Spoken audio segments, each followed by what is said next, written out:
لیکن اس کا نظامت کا اظہار بھی ایسا تھکمانا تھا کہ جس طرح یعنی آپ دیکھیں اگر کسی کا دل دکھا ہو، اس نے اپنے الفاظ کا ذکر کر دیا ہے، اگر کسی کا دل دکھا ہو، وہ کم وقت تو کیسا دل دکھا ہو، تم نے تو قتل کر دیا لوگوں کو ضمیر کو مار دیا، تیری ذمہ داری تھی تم نے جو یہ کام کیا، تم نے آج تم جو ہے اس پہ جب عدالت نے ہائی کورٹ نے جب اسے بلا لیا، لاہور ہائی کورٹ نے اسے پتا چلا کہ عدالت نے آ گیا ہے اور عدالت نے پہلے بھی گوشمالی کر دی ہے، تو اس نے فوری طور پہ جو ہے چھوٹا سا بیان جاری کر دیا گیا اور پنجاب حکومت نے اسے فوری طور پہ ٹیلی ویژن والوں کو نشر کر دیا کہ عدالت میں پہنچنے سے پہلے جو ہے اس کو جو ہے لوگوں کے سامنے لا دیا جائے تاکہ اس کے پاس یہ بات جواز رہے، وہ جا کے عدالت میں جا کے کہہ سکے جا کے جی میں نے تو اس کی معافی مانگ دی ہے، تمام معاشرے سے معافی مانگ لی ہے، میڈیا پہ جا کے میں نے معافی مانگ دی ہے۔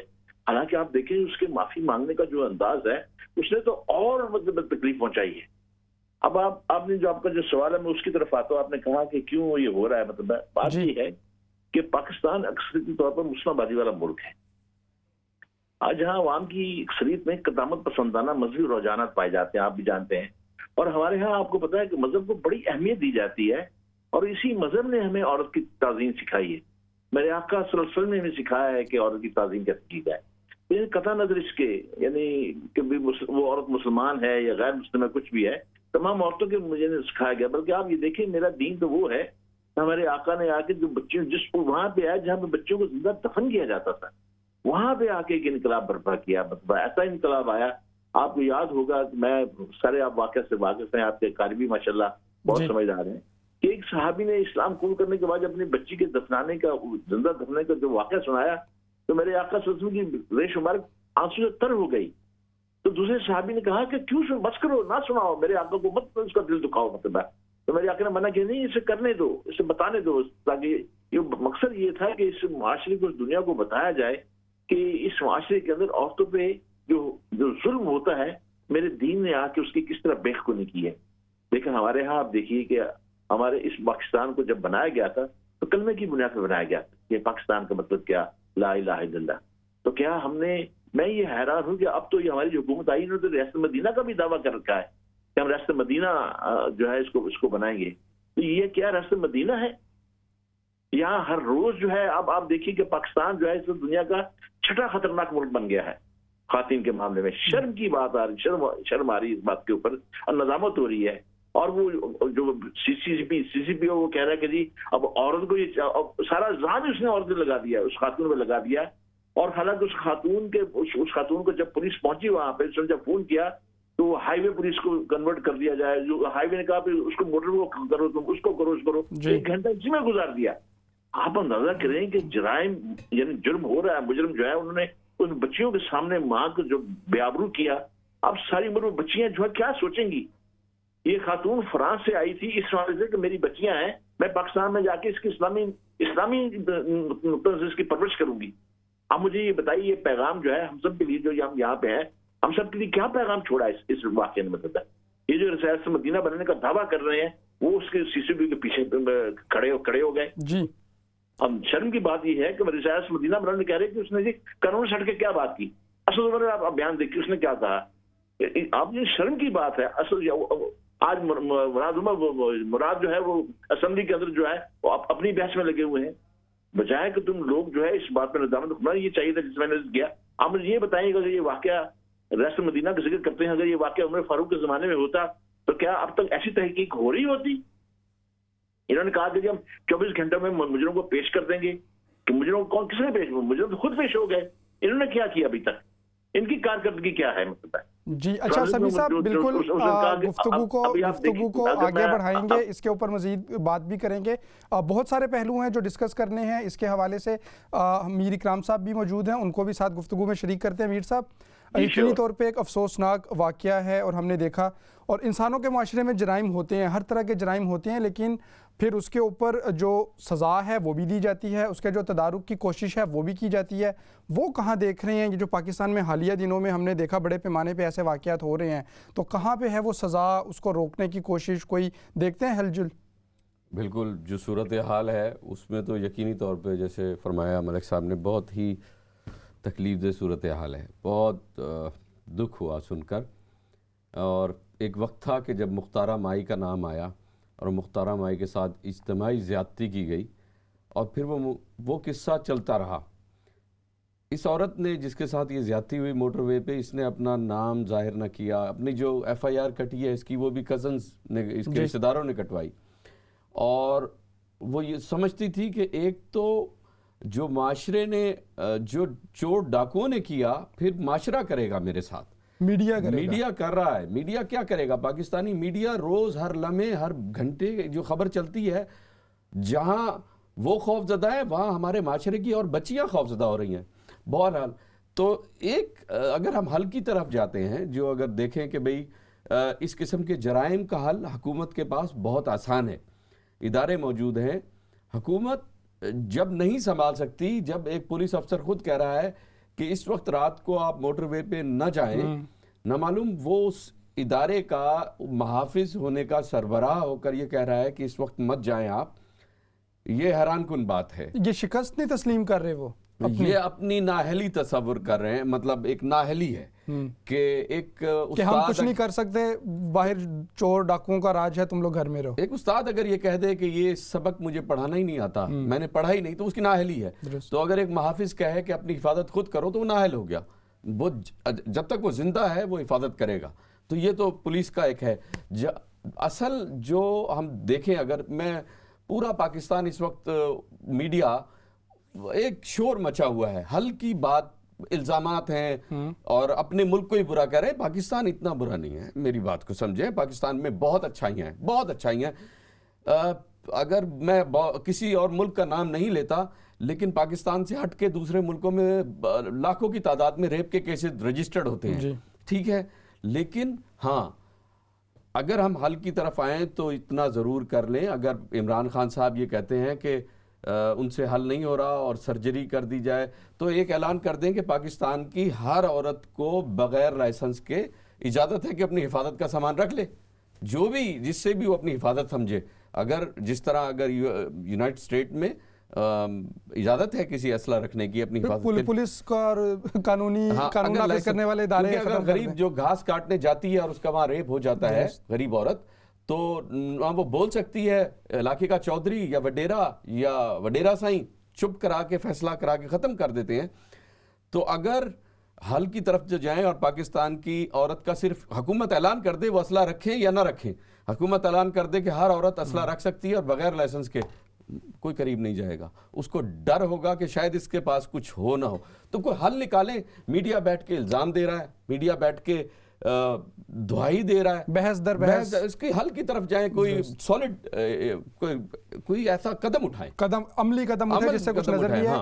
اچھا سمیع اللہ ملک صاحب، اتنی بے باکی سے اتنے بڑے بڑے جرائم ہو رہے ہیں، یہ جو واقعہ ہوا یہ بھی، اس کے علاوہ جو ہم بچوں کے ساتھ دیکھتے رہے پچھلے کچھ عرصے میں، تو کیا وجہ ہے؟ خوف کیوں ختم ہو گیا ہے؟ جو اس طرح کے جرائم سر انجام دے رہے ہیں وہاں پر ان کے دلوں سے خوف نکل گیا، ریاست کا خوف بھی، قانون نافذ کرنے والے اداروں کا بھی. اس کی کیا وجہ ہے؟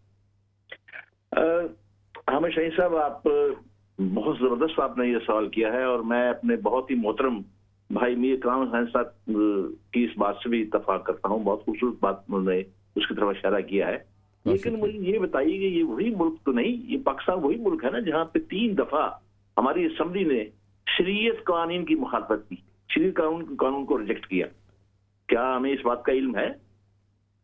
یعنی میں پاکستان کی بات کر رہا ہوں، میں اسرائیل ہندوستان کی بات نہیں کر رہا. میں یعنی پاکستان کی اسمبلی جہاں کے جو ممبران جو ہیں کروڑوں اربوں پہ ہمارے ڈکار جاتے ہیں، وہاں پہ شریعت بل آیا، تعزیر کا بل آیا، اس کو ریجیکٹ کر دیا گیا، منسوخ کر دیا گیا. میں نے یہ سوال جو ہے، اب میں آج مجھے اس میں کوئی بات نہیں بات کرنے، میں نے یہ سوال جو ہے تمام سمجھ باتوں کو جو سربراہ تھے ان سے بھی یہ کیا. میں نے کہا کہ آپ نے جب کانسٹیٹیوشن پہ کیے تھے اس وقت آپ نے یہ سوچا نہیں، آپ نے تعزیر کے معاملے پر قرآن کیا کہتا ہے؟ قرآن کا تو مطالبہ ہے، افلا تدبر. قرآن تو مطالبہ کرتا ہے، تم اس میں تدبر کیوں نہیں کرتے؟ اس کے قرآن تو یہ ہمیں کہتا ہے کہ جو اللہ کے بنائے ہوئے قانون کے خلاف فیصلہ کرے وہ فاسق ہیں، وہ مجرم ہیں. میں پاکستان کی بات کر رہا ہوں جو ریاست مدینہ بنانے کا دعویٰ کر رہے ہیں. میں اس پاکستان کی بات کر رہا ہوں جہاں پہ 2 ملین خواتین نے اپنی جانیں قربان کر دی پاکستان بنانے کے وقت. میں اس پاکستان کی بات کر رہا ہوں. آپ مجھے کے ایل گابا کی کتاب پڑھ لیں. آپ کے ایل گابا جو ہے کہ بہت ہندو تھے، ISS آفیسر تھے، انہیں تحقیق پہ لگایا گیا کہ پاکستان ہندوستان کے درمیان جب بنا جو فساد ہوا اس کی تحقیق کی جائے. انہوں نے کتاب لکھی